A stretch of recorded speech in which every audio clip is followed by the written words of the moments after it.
Yang pertama yaitu terkait dengan peristiwa itu tentang penguasaan lahan parkir di RSUD Tangerang yang dilakukan oleh Ormas PP semenjak tahun 2017,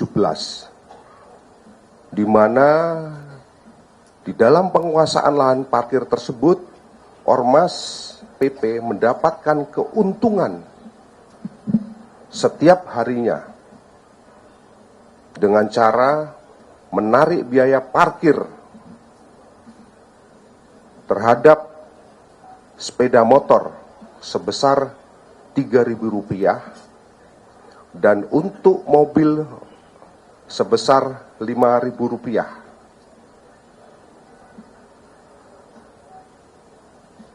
Kemudian pada tahun 2022, Pemda Tangerang Selatan telah memenangkan tender terhadap salah satu perusahaan untuk mengelola parkir tersebut.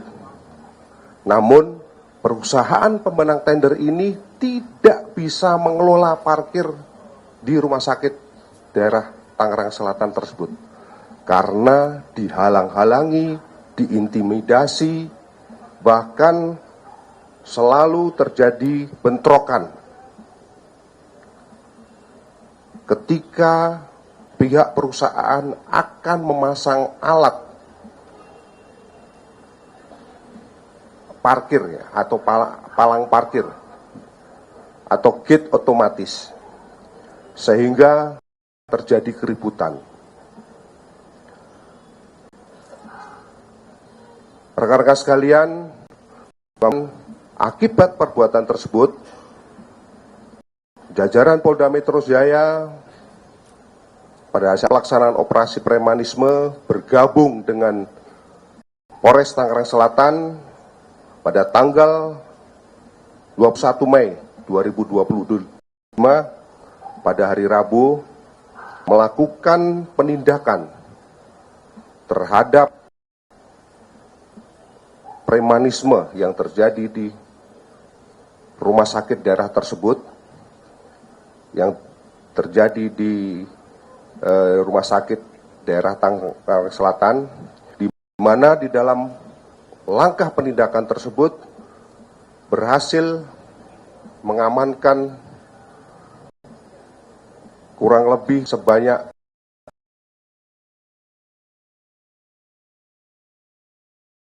31 orang. Selanjutnya pada kesempatan yang baik ini, kami sampaikan kronologis kejadian penguasaan lahan daripada Ormas PP tersebut. Bahwa tahun 2017, Ormas PP telah menduduki lahan parkir milik RSUD Tangsel dan selalu mengutip biaya parkir kepada setiap kendaraan pengunjung yang masuk. Kemudian pada tahun 2023, vendor PT BCI yang ditetapkan sebagai mitra sewa terpilih berupaya untuk melakukan memasang daripada gate yang ada di areal RSUD tersebut. Kemudian PT BCI meminta kepada RSUD untuk membuat surat pemberitahuan kepada MPC PP agar tidak menguasai lahan parkir. Karena surat telah dikirim kepada Ketua MPC Tangerang tidak direspon, maka perwakilan PT BCI berinisiatif untuk menghampiri Ketua MPC Tangsel atas nama tersangka MR untuk meminta agar Ormas PP tidak lagi menguasai lahan parkir. Namun, tersangka MR mengatakan bahwa PP tidak mau meninggalkan lahan parkir di RSUD tersebut. Kemudian, pada bulan September 2023, PT BSI menunjuk tim kerja untuk memasang POS atau portal otomatis, dan pada saat akan melakukan pemasangan, tim pada saat bekerja mendapatkan intimidasi dari Ormas PP dengan cara mengancam akan membacok serta membakar mobil tim kerja yang berada di lokasi, sehingga tim kerja merasa takut dan tidak jadi melakukan pekerjaan. Keesokan harinya, BCI kembali memerintahkan tim kerja untuk melakukan pemasangan instalasi parkir. Namun, ternyata tim kerja kembali mendapatkan intimidasi dari Ormas PP berupa melakukan penganiayaan dengan cara menendang tim yang melakukan pekerjaan, sehingga mereka atau pekerja merasa takut dan meninggalkan lokasi. Kemudian PT BCI melalui kuasa hukumnya pernah mengirimkan surat kepada Wali Kota Tangerang Selatan untuk meminta kejelasan tentang pengelolaan lahan parkir yang telah menjadi haknya secara legal. Kemudian pada tanggal 18 September 2023 diadakan rapat mediasi antara PT BCI dengan pengurus PP Tangsel di kantor Satpol PP Pemkot Tangsel. Namun hasilnya tersangka MR selaku Ketua PP Tangsel tidak akan mau meninggalkan lokasi lahan parkir RSUD Tangsel. Melihat tidak adanya kejelasan untuk mendapatkan hak pengelolaan parkir RSUD Tangsel, maka PT BCI kembali memberanikan diri untuk menunjuk tim kerja berdasarkan surat perintah yang telah dikeluarkan oleh perusahaan tersebut untuk kembali memasang gate parkir di pintu keluar dan memasang jaringan ataupun instalasi. Namun kembali didatangi oleh Ormas PP dan melarang untuk menurunkan peralatan dari atas mobil. Meskipun demikian, tim tetap memaksa untuk melakukan pekerjaan, di mana saat baru membuat pondasi gate parkir dan mendirikan box serta palang parkir, tim terus mendapatkan intimidasi dari sejumlah anggota PP yang datang semakin banyak, dan tim terus mendapatkan intimidasi dan semakin beraksi berupa atau dalam bentuk dorongan, ancaman, dan tindak kekerasan yang dilakukan oleh kurang lebih dari 30 orang anggota Ormas. Bahkan palang gate yang sudah terpasang saat itu dirobohkan sampai membentur ke salah satu tim yang bekerja sehingga mengakibatkan terluka.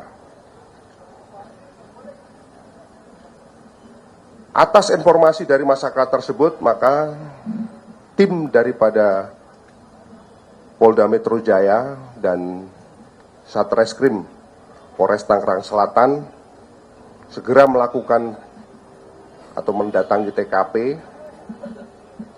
selanjutnya melakukan penindakan terhadap 30 orang yang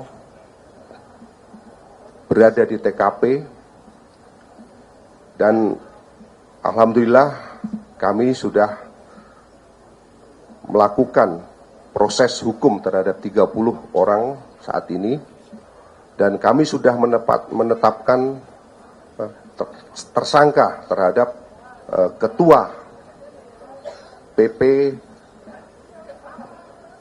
Tangerang Selatan, dan saat ini yang bersangkutan masih dalam pengejaran dan kami tetapkan sebagai daftar pencarian orang. Ini kami tetapkan sebagai daftar pencarian orang. Ini adalah foto daripada Ketua PP Tangerang Selatan dengan inisial MZ. Ini adalah fotonya.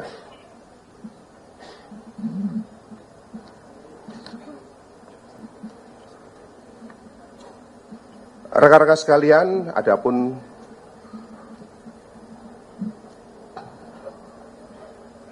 perlu kami sampaikan bahwa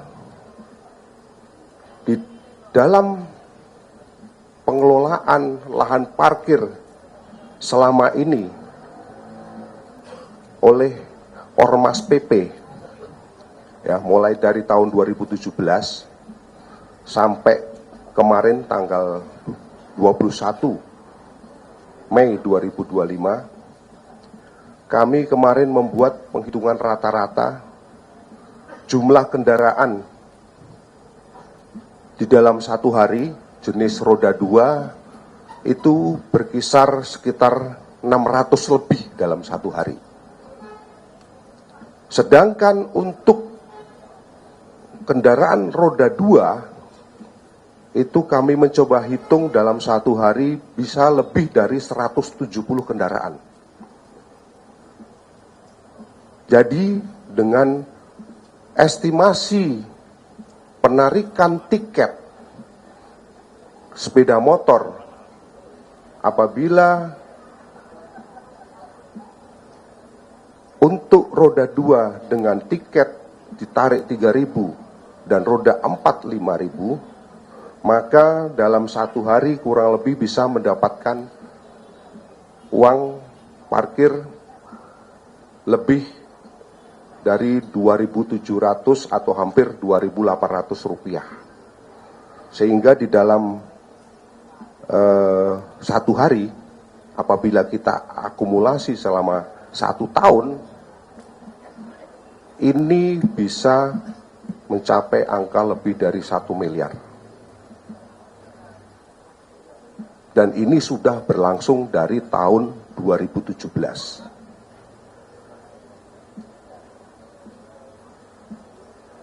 Kemudian berdasarkan hasil pendalaman,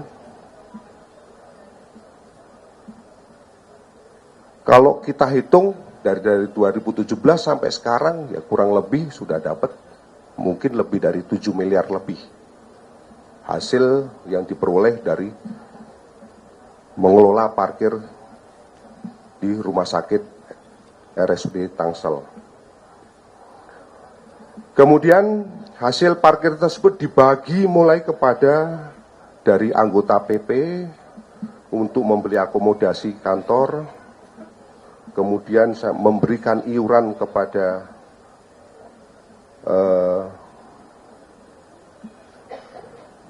organisasi, kemudian memberikan iuran, memberikan jatah kepada ketua PP, perharinya juga ada, sampai dengan setiap bulan diakumulasi. Kemudian terhadap para tersangka, ini kami jerat dengan pasal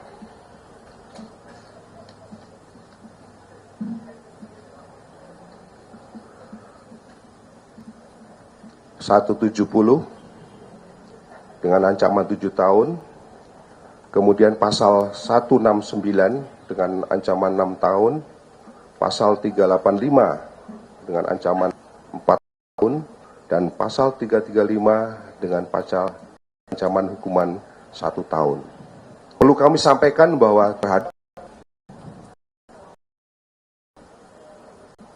kas ini dari Inspektor Daerah Tangerang Selatan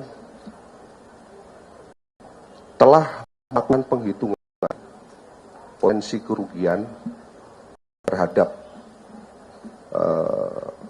mas daerah yang bisa atau utang yang seharusnya masuk ke kas daerah itu sudah dihitung dari Inspektorat Daerah, itu kurang lebih harusnya bisa disetor ke kas daerah sekitar 5 miliar.